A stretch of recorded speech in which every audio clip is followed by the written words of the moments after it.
Үйдің ар жағындағы үйір. Ауыл шетінде ескі моланың жанында бір үй бар еді. Қабырғалары қақырап, төбесі ортасына түсе жаздап тұрған бұл үйге ешкім жоламайтын. Себебі түн болғанда ол жерден мысықтардың мияулап, тістесіп, ұрсып жатқан дауыстары естілетін. Бірақ ешкім бұл үйден мысық шыққанын көрген емес. Күндіз тып-тыныш, ал түнде тірі тозақ.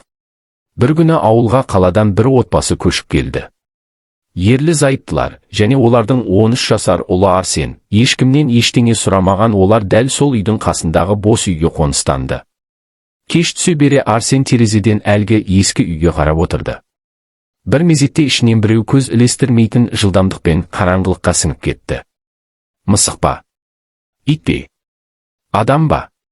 Білмеді, бірақ ол сол сәтте бір сұмдықтың басталғанын сезбеген еді. Сол түні Арсен ұйықтай алмады. Терезе алдындағы перде қозғалған сайын, ол жалт қарап қайта-қайта әлгі үйге көз тастады.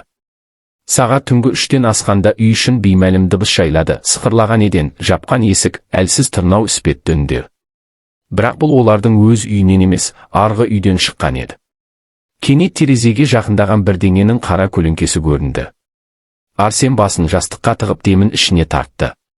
Бірақ бұл ұзаққа созылмады, терезе сыртынан екі жасыл көз жарқ етті. Қараңғыда отша жанған көздер оның тура өзіне қадалғандай болды. Олар қимылдамады. Қара мысық. Үлкен әдеттегі үй мысығына ұқсамайтын. Көзімен ішке қарап қозғалсыз тұрып алды. Сол сәтте Арсен өзінің орнынан тұрып, терезеге жақындай бастағанын аңғармай да қалды. Қолы есікке барып, кілтті бұрауға шақ қалғанда бір нәрсе миына жарқ ете қалды. Бар ма? Бір ішкі дауыс оны тоқтатты. Ол орнынан кері серпілді. Ал терезенің ар жағындағы көздер баяу ғайып болды.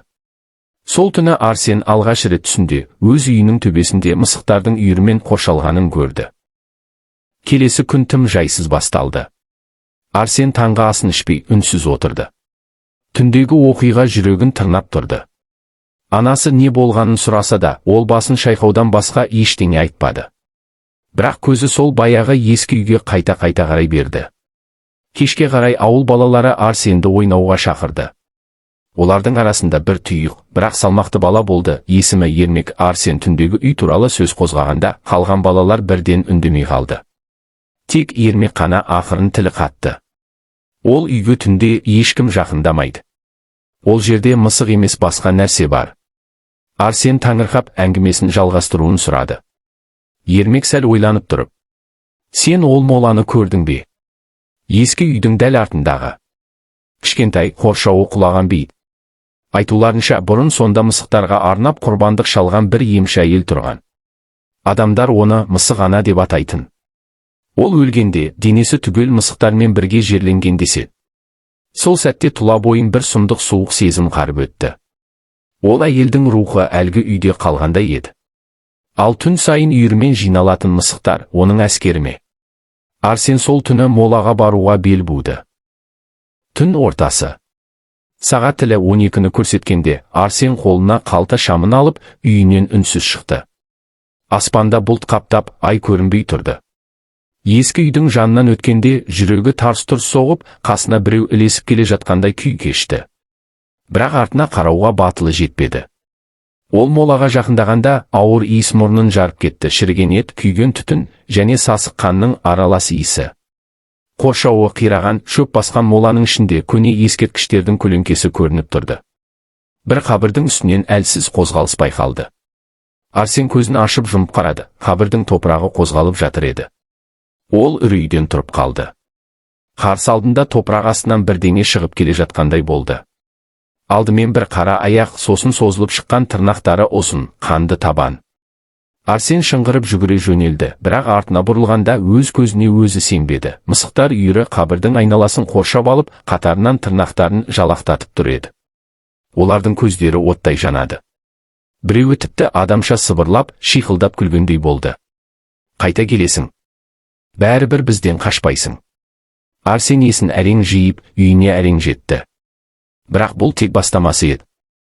Арсен сол түні ұйықтай алмады. Денесі қалшылдап, жүрегі дүрс-дүрс соға берді. Шамын сөндірмей төсегінде бүрісіп жатты. Бірақ терезенің ар жағынан тағы сол көздер, тағы сол мысықтардың шұбырған қара көлеңкелері пайда бола бастады. Ол айғайламақ болғанда үні шықпады.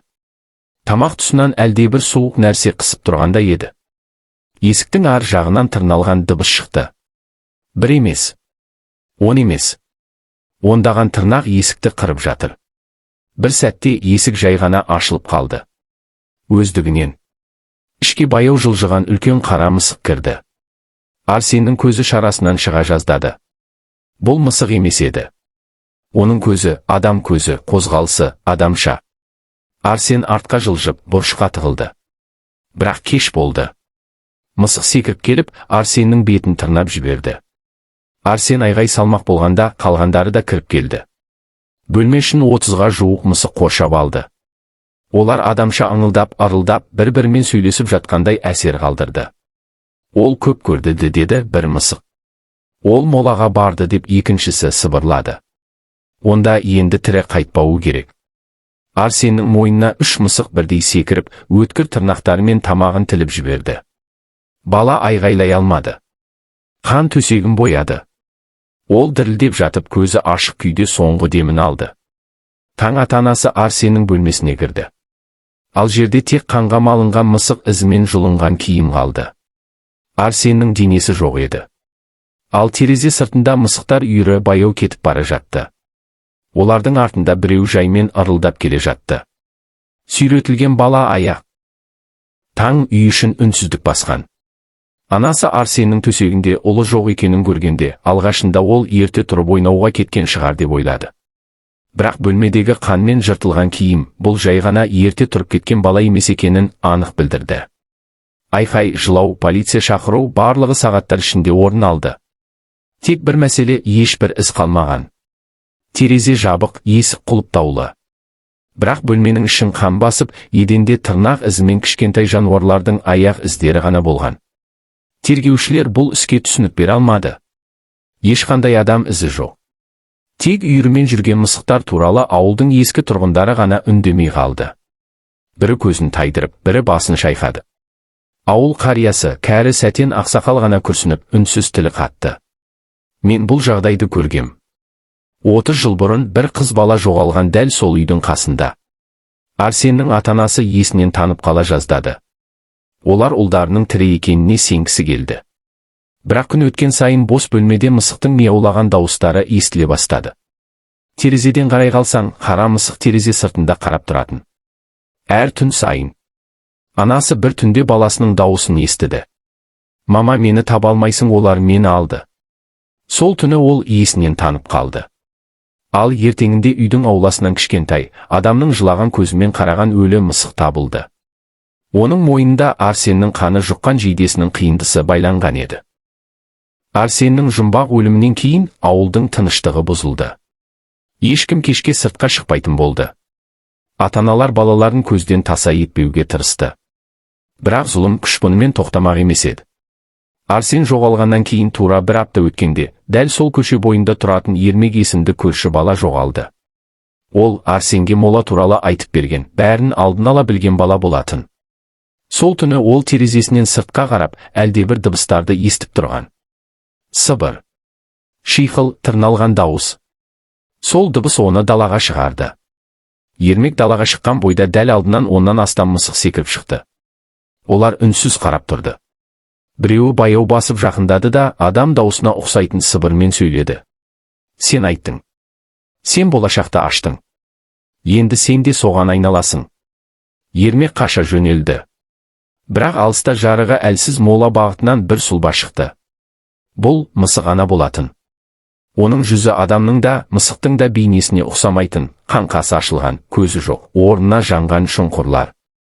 Тырнақтары жерге тиген сайын шырт етіп от шығарады. Сол сәтте Ермек айқайлады. Бірақ дыбыс шықпады. Қанша жүгірсе де айналасынан мысықтар кетпеді. Бір сәтте олар бәрі бірден секіріп Ермектің үстіне түсті. Жер сол сәтте қанға боялды. Таңертең Ермектің әжесі оны іздеп шыққанда, мола маңындағы шөп арасынан кішкентай адамның қолы көрінді. Тек қол емес еді. Тырнақтары мысықтікіндей өткір, терісі көгерген, көзі жоқ, бала денесі мысық тәрізді болып кеткен еді. Ауылда үрей ұялап, адамдар жаппай көшіп кете бастады. Бірақ зұлымдықтың күші күннен күнге күшейіп келе жатты. Енді бұл жай мысықтар үйірі емес еді. Бұл тірі жанды сорып, өзіне айналдыратын қасіретке айналған тіршілік иесі болатын. Ауыл жұртынан бірен-саран адам ғана қалған. Түн түскен сайын терезелерге жабысып, жарығын өшірмей, дұға оқып отырғандар өмір сүріп жатты. Бірақ бұл зұлымдық дұғадан қорықпайтын. Ол енді үйдің ішіне де кіре алатын еді. Бір түнде ауылдың шетіндегі ең соңғы қарт тірі куәгер, Сәтен шал көзі ілініп кеткенде, түсінде сол бір сұмдық әйелді көрді. Қара шәліні желбегей жамылып, бос көзиялармен тіке қарап тұрған әйелдің аузы қимылдап жатты. Менің балаларымды өлтірді. Енді менікі кезекпен. Сәтен шал оянған бойда ескі сандықты ақтарып, көне жазбаны тауып алды. Бұл мысық ана туралы баяғы рухани ескерту еді. Құжатта жазылған. Ол әйел мысықтарды емдейтін, сөйлесетін. Адамдар оны мыстан деп таспен ұрып өлтірді. Ол өлер алдында қарғыс айтты: балаларым мені жерлеген жерде жиналатын болады. Олар мені тірілтеді. Мен де, олар да, сендердің балаларыңды өзіме айналдырамын. Сәтен шал қолына балта алып, сол қарғыс айтылған молаға барды. Топырақты қаза бастады. Тереңге түскен сайын, тастардың арасынан мысық тістері мен адам сүйектері шықты. Бір сәтте жер қозғалып, іштен бірдеңе сылдады. Кенет моладан адам денелі, мысық басты тіршілік иесі атып шықты. Бұл шынайы бейнесіне енген мысық ана еді. Ол Сәтеннің қолынан балтаны қағып түсіріп, сұп-сұр тырнақтарын кеудесіне салып жіберді. Сендер мені ұмыттыңдар. Енді мен де сендерді ұмытпаймын. Сол түні бүкіл ауыл өртке оранды. Көктің түсі қызылға боялып, жанған үйлер арасынан тек мысықтардың мияулаған, ырылдаған дауыстары ғана естілді. Ал таң атқанда сол ауылдың орнында тек мысықтардың үйірі жүріп жүрді. Арасында біреуі адамдарша тік жүріп, басқаларын бастап бара жатты. Оның көзі Арсеннің көзі еді. Бұл ауыл картадан жойылды. Бірақ кейде түн ортасында әлдебір иесіз жерден мыңдаған мысықтар жүріп өтеді дейді. Олардың қайда бара жатқанын ешкім білмейді. Бірақ олар тоқтамайды. Енді кезек келесі ауылда.